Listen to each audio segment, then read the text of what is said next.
ये election commission को दी गई आरटीआई थी ये, और ये इलेक्शन कमीशन के जवाब। ऊपर लिखा है electronic corporation of India, Bharat सरकार का उद्यम, यानी ये भारत सरकार की कंपनी है। ये इलेक्शन कमीशन के हाथ में इंडिपेंडेंट नहीं है।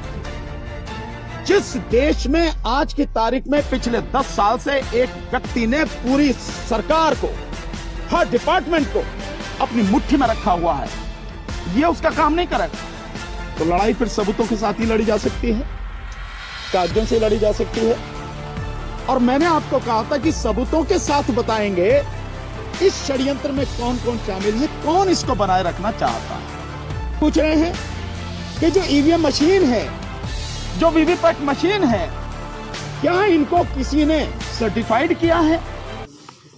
सभी मेरे साथियों का जो मीडिया के इस देश में आज की तारीख में जनता की आवाज है, लोकतंत्र का सच में चौथा स्तंभ है, उन सभी मीडिया के साथियों का आज के इस प्रेस कॉन्फ्रेंस में बहुत बहुत स्वागत। अच्छा, एक सूचना और दे दूं कि ये सॉफ्टवेयर में जो डाला जाता है उसके पहले, चुनाव से पहले आपने देखा होगा वो मॉक पोल भी करवाते हैं।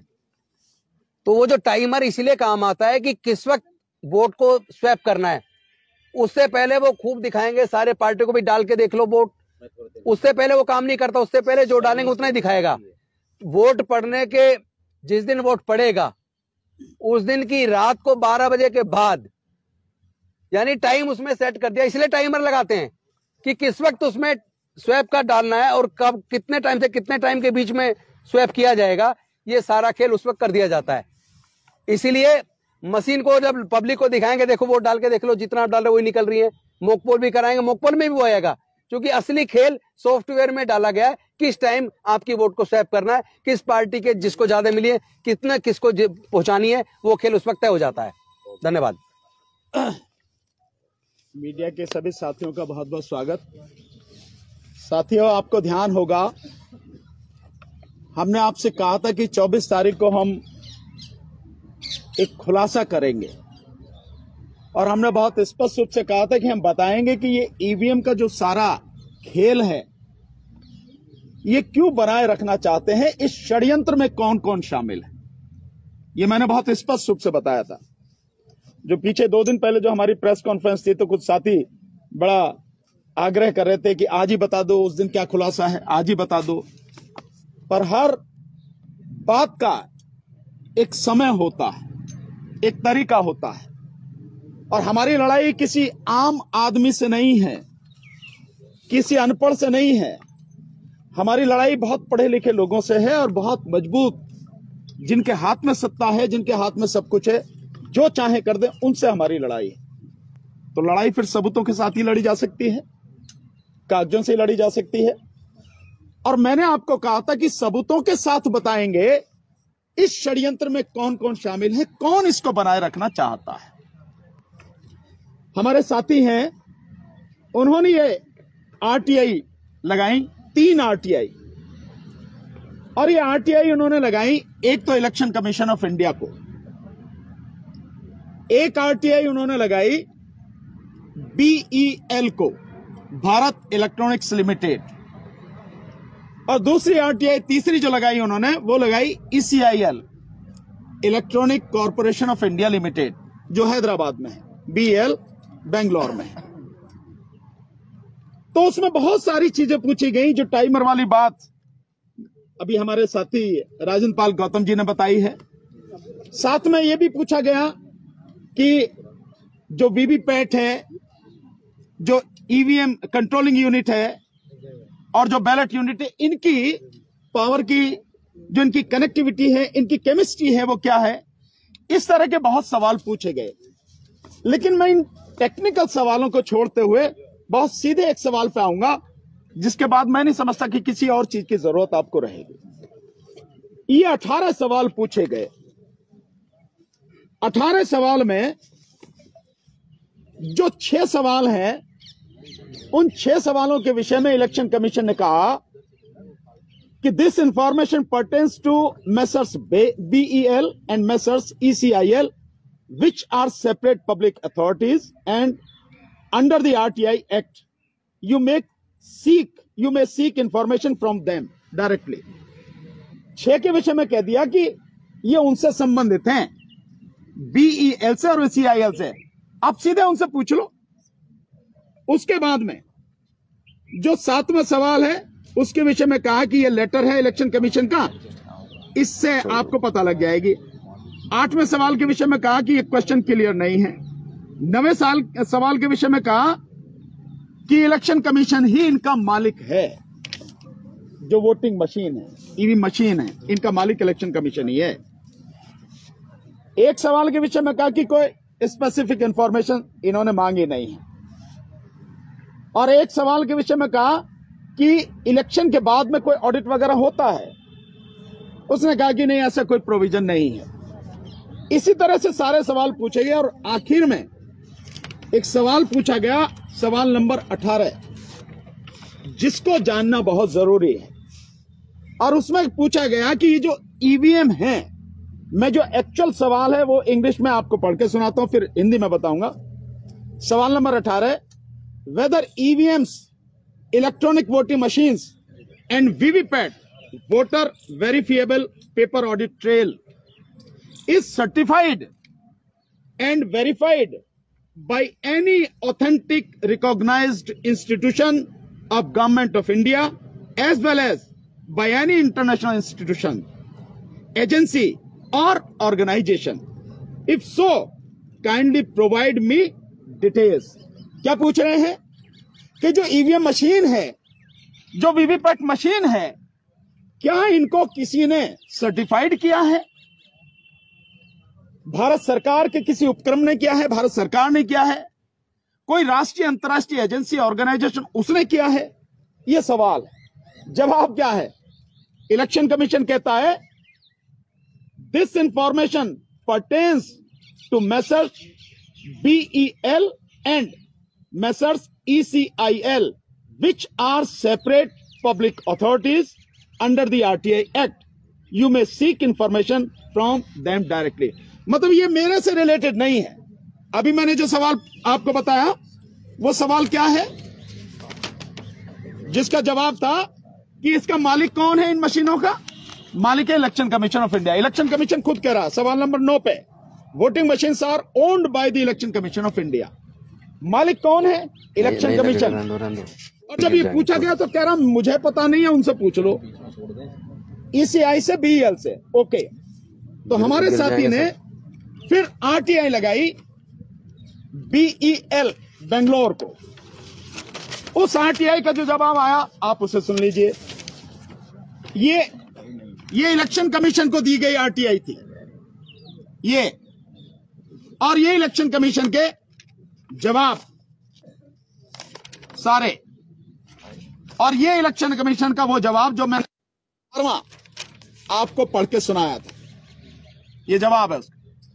अब मैं BEL जो है उसको जो RTI लगाई गई थी, ये RTI उसको लगाई गई थी,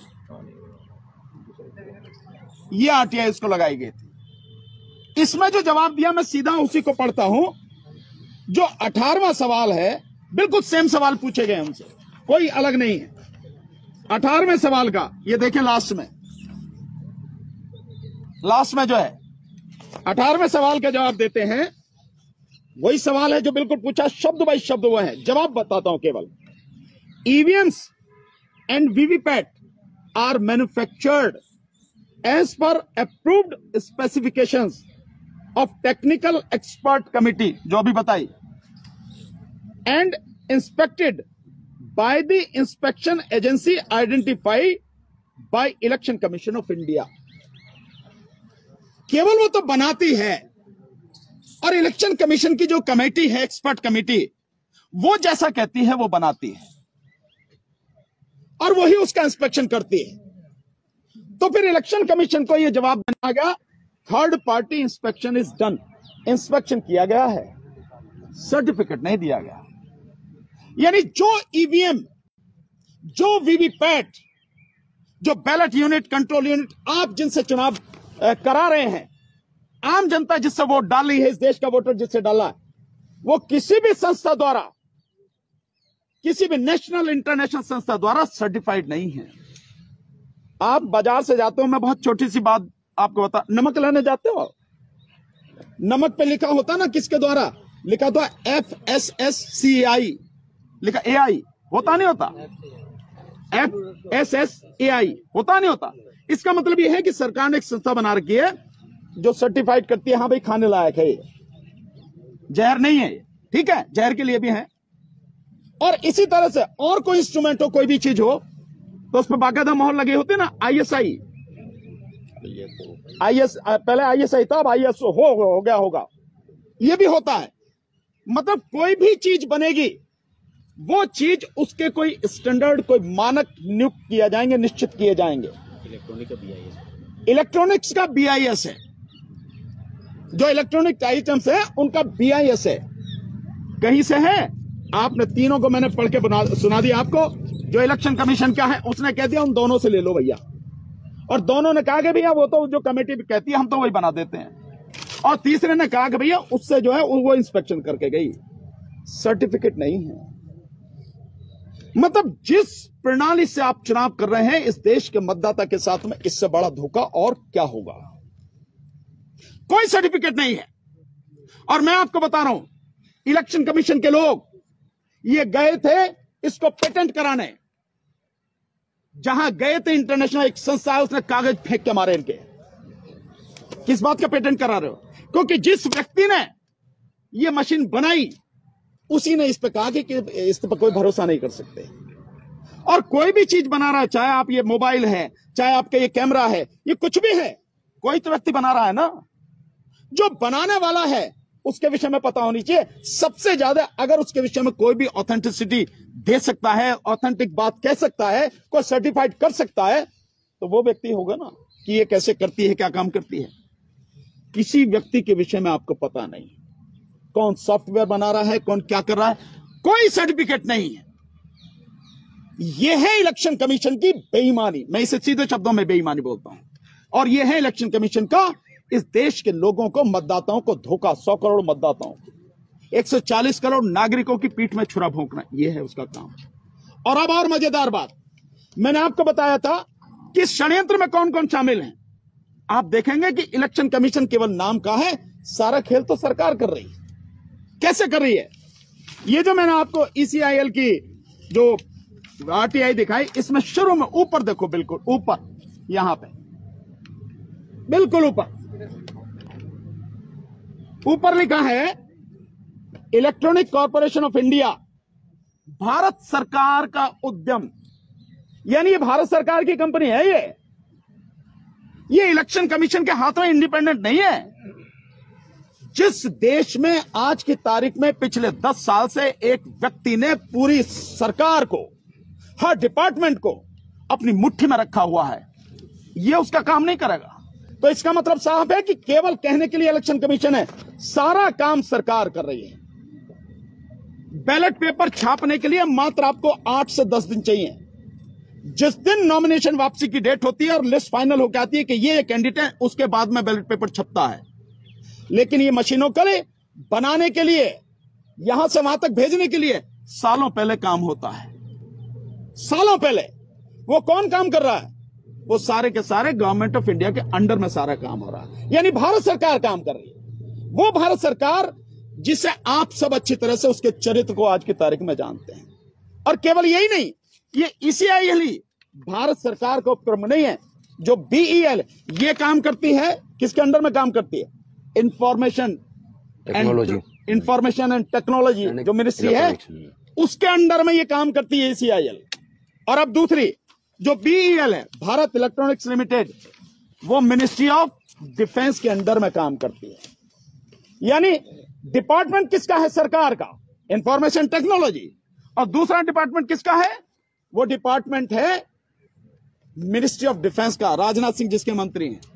यानी सरकार के अंडर में EVM, सरकार के अंडर में VVPAT, सरकार के अंडर में सब कुछ। और नाम कहा जा रहा है इलेक्शन कमीशन। जिस इलेक्शन कमीशन की जिम्मेदारी है आर्टिकल 324 के तहत कि वो free, fair and transparent election.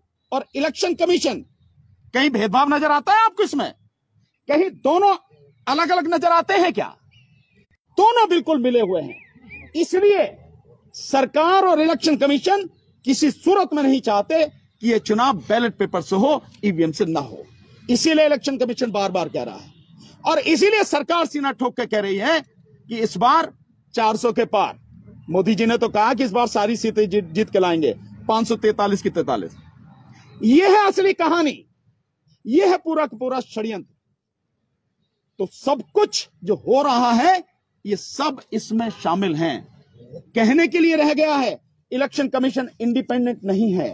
Election commission independent काम नहीं करता। इलेक्शन कमीशन सरकार के साथ मिलकर काम करता, सरकार के लिए काम करता है। इसलिए इसको बरकरार रखना चाहते हैं, बनाए रखना चाहते हैं। और सरकार के इशारे पर ही जब हमने डेमोन्स्ट्रेशन करके दिखाया कि कैसे गड़बड़ी होती है, उसके बाद गली गली घूम रहा वो ईवीएम लेके, मशीनें लेके। यह है उसका सारा खेला जो है। और अब एक और आपको बहुत महत्वपूर्ण चीज, बेईमानी के कई तरीके हम आपको धीरे धीरे हर पहलू दिखाएंगे, पूरा बताएंगे कि इलेक्शन कमीशन और सरकार किस तरह से इस खेल में शामिल है, क्या इनका घिनौना चरित्र है। एक और चीज बताता हूं आपको। इसके बाद, इन दोनों चीजों के बाद, आप लोगों ने वोट डाली होगी, आप वोट डालने जाते हैं। 3 चीजें होती है, कंट्रोलिंग यूनिट, बैलेट यूनिट और वीवीपैट। इन तीनों के बिल्कुल अपने अलग नंबर हैं, यूनिक आइडेंटिफिकेशन नंबर होता है तीनों का। हर मशीन का बिल्कुल अलग होता है। और लास्ट में जब चुनाव, जहां पोलिंग खत्म हो जाता है, तो प्रिजाइडिंग ऑफिसर जो होता है, उस प्रिजाइडिंग ऑफिसर की जिम्मेदारी है कि ये इंफॉर्मेशन जो भी एजेंट होते हैं, पोलिंग एजेंट पार्टियों के, उनको दे। क्या इंफॉर्मेशन? वो क्या देता है आपको? वो देता है आपको इतने इस बूथ पे वोट थी, इतनी वोटें पड़ी, इतनी महिलाएं थी, इतने पुरुष, इनकी वोटें पड़ गई, और ये पर्चा बना के आपको दे देता है। इससे क्या होता है? इसके अलावा जो इंफॉर्मेशन चाहिए आपको, वो क्या है? उसे नहीं देता। वो इंफॉर्मेशन कहां होती है? वो इंफॉर्मेशन हर मशीन के पीछे बाकायदा सील लगी हुई होती है। क्या इंफॉर्मेशन होती है? वो चार्ट होती है, एक छोटी सी पट्टी होती है ग्रीन कलर की, और वो एक जो उसका गुलाबी कलर का एक पेपर होता है, उसमें वो सील चिपकी होती है मशीनों के पीछे। उसमें इंफॉर्मेशन होती है स्टेट या यूनियन टेरिटरी, यानी किस राज्य में या किस संघ शासित क्षेत्र में चुनाव हो रहा है, उसका नाम होता है। उसके बाद नाम होता है क्या इलेक्शन है, लोकसभा का इलेक्शन है या विधानसभा का इलेक्शन है। उसके बाद तीसरे नंबर पर होता है किस जिले में है, ये जिले का नाम होता है। उसके बाद चौथे नंबर पर जो होता है, ये सारे कॉलम होते हैं बाकायदा भरे हुए। चौथे नंबर पर जो होता है उसमें लिखा होता है CU यानी कंट्रोलिंग यूनिट ऑब्लिक BU यानी ballot unit oblique VVPAT number, यानी इनके जो यूनिक आइडेंटिफिकेशन नंबर होते हैं वो सारे उसमें लिखे जाते हैं, क्योंकि हर मशीन का अलग है। ऐसा नहीं है कि सारी मशीनों का एक नंबर है, हर मशीन का बिल्कुल अलग है। तभी तो पहचान होगी ना कि उस बूथ की मशीन ये है, ये लिखी जाती है। इसके बाद जिले का रनिंग नंबर होता है, और इसके बाद उसमें होता है नंबर जो बूथ जो होता है उसका बूथ नंबर होता है। और ये नंबर जो प्रिजाइडिंग वो जो होता है रिटर्निंग ऑफिसर, वो अपनी कलम से डालता है, उसके सिग्नेचर होते हैं। जो इंजीनियर उसको ऑपरेट करता है उसके सिग्नेचर होते हैं। ये इंफॉर्मेशन किसी को भी नहीं दी जाती है, किसी को भी। और इसके बाद मशीनें बंद करके ले जाती हैं। आप कैसे वेरीफाई करोगे? जिस समय काउंटिंग होती है, जिस समय काउंटिंग होती है उस समय लाते मशीन। देख लो साहब, ये मशीन है साहब, देख लो सील लगी है साहब। हाँ सील लगी है, हाँ जी हाँ सील लगी है। अच्छा शुरू करें? हाँ जी करो। बटन दबाया, देखो जी अब आना शुरू हो गया। क्या उससे पहले ये सारी चीजें जो मैंने आपको बताई कि किस राज्य की है, किस उसकी है, लोकसभा का है या विधानसभा का चुनाव है, और किस जिले की है, क्या इसका बूथ नंबर है, क्या इसका जिले का रनिंग नंबर है, और क्या इन मशीनों का यूनिक आइडेंटिफिकेशन नंबर है। होना यह चाहिए कि वो बाकायदा इलेक्शन कमीशन के पास में रहे, प्रिजाइडिंग ऑफिसर अपने पास रखे, और दूसरा जो एजेंट है उनको दे, और जिस समय काउंटिंग हो वही कागज निकाल के इलेक्शन कमीशन भी लेके आए और एजेंट से भी ले, भैया मिला लो, देखो यही चीज है ना, ये मशीन का नंबर देखो, ये सारे कागज देखो। कहीं नहीं होता। यह है बेईमानी, लोगों को पता नहीं है और पॉलिटिकल पार्टीज भी इस पे ध्यान नहीं देती हैं, जिसकी वजह से ये चोरी चल रही है। इसका मतलब साहब है, हम जो बार बार कह रहे हैं ईवीएम से चुनाव नहीं होने देंगे, किसी कीमत पर नहीं होगा 2024 का चुनाव, वो इसीलिए कह रहे हैं कि जो बेईमानी, जो धांधली अब से 70-72 साल से चलती आ रही है इस देश के मतदाता के साथ, अब वो बेईमानी किसी कीमत पर होने नहीं देंगे। ये है सारी चीजें, क्योंकि ये सब कहने के लिए इलेक्शन कमीशन, सारा काम तो सरकार कर रही है और सरकार कभी चाहेगी कि वो ना जीते। जो मोदी जी दिखा रहे हैं, एक नया काल चक्र शुरू हो गया है, एक नया एरा शुरू हो गया है, अमृत काल। वो जो अमृत काल है ना मोदी जी, एक बार मैदान में बैलेट पेपर से आ जाओ, वो सारा अमृत काल जो है ना सब यहीं धरा रह जाएगा। यह है कहानी, ये बेईमानी है, ये है खुलासा जो हमने आपको कहा। अब सारे के सारे इसमें एक चीज और मैं स्पष्ट कर दूं, जब से हमने ये ईवीएम का खुलासा करना शुरू किया है और पूरे देश में जनता जागरूक हो रही है, इस मुद्दे पे सड़क पे आ रही है, इसका एक परिणाम और हुआ है कि जब 26 जनवरी से कुछ दिन पहले धारा 144 लगती थी दिल्ली के अंदर, चूंकि दिल्ली में 31 तारीख को इलेक्शन कमीशन ऑफ इंडिया का घेराव की कॉल पहले से दी हुई है, तो बिट्रीट परेड होती है 29 जनवरी को, तो हमेशा धारा 144 29 जनवरी तक रहती थी। इस बार धारा 144 15 फरवरी तक लगाई गई है, ताकि देश के लोग ईवीएम के खिलाफ आकर इलेक्शन कमीशन ऑफ इंडिया का घेराव ना करें।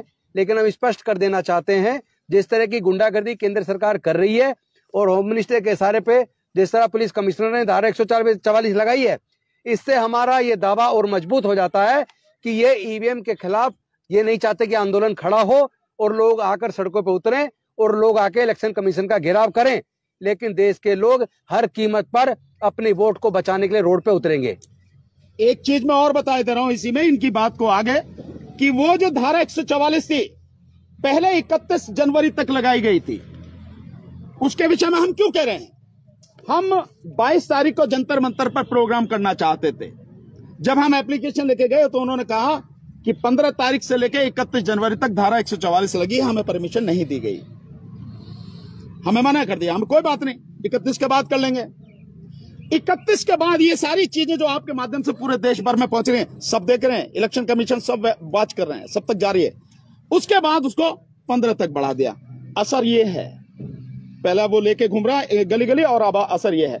और अब एक चीज जिसके लिए मैं आपको जितना धन्यवाद दूं उतना कम, और आपके साथ साथ देश की जनता, वो भोली साधारण जनता जिसका हक लगातार मारा जा रहा है, वो मतदाता जिनका हक लगातार छीना जा रहा है, चोरी किया जा रहा है जिनका वोट, उनको मैं धन्यवाद देता हूं। हमारी पूरी टीम दिल के साथ उन्हें धन्यवाद देना चाहती है। हमने अभी अभी जो इंफॉर्मेशन मंगाई है, जो 4 दिन का, पिछले 4 दिन का जो डाटा है हमारे पास में, जो मिस कॉल आ रही हैं, उस डाटा को मैं आपके सामने रखना चाहता हूं। वो 4 दिन अभी हुए नहीं है, वो 4 दिन भी 7 बजे होंगे, पूरे 4 दिन जिसको बोलेंगे, और रात में जो बंद रहता हो, बाकी जो लगातार कॉल आ रही है वो डाटा मैं आपके सामने रख रहा हूं। वैसे तो वो डाटा जो कॉल लगातार कर रहे हैं, क्योंकि कुछ लोगों को जानकारी नहीं है, यहाँ जो हमारे देश में जो बेचारे मतलब साधारण लोग हैं, उन्हें पता नहीं कि कॉल कर रहे हैं तो कॉल कट गई तो उसी समय काट हो जाना चाहिए कि भाई अब हमारी कॉल चली गई, लेकिन वो लगातार कॉल कर रहे हैं। और लगातार कॉल करने का ये है कि जितना एक्चुअल में नंबर आए हैं, कॉल उससे कम से कम 8 गुना ज्यादा है, ये स्थिति है। और जो कॉल अब तक आई हैं इन 4 दिनों में, इसके पीछे का जो 5 दिन का डाटा है वो अलग है, लेकिन इन 4 दिनों